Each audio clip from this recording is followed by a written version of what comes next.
Tadahan ko na kapatid, oh. Kaya lang, hindi ko pa pwedeng pinisin, galawin kasi malambot pa eh.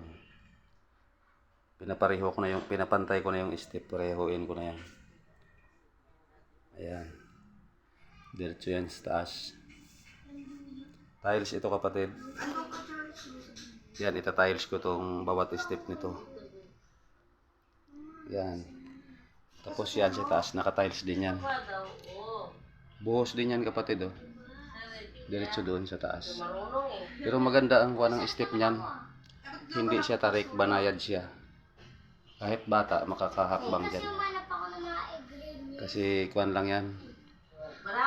20 cm ang bawat hakbang niyan. Yung standard lang. 8 inches. Tapos ang lapad ng kuhan, step, 12 inches. Yan. Ito, mas malalapad ito. Yung sa ibaba, yan. Yung imbis landing, hindi siya landing. Parang semi-spiral siya, yan.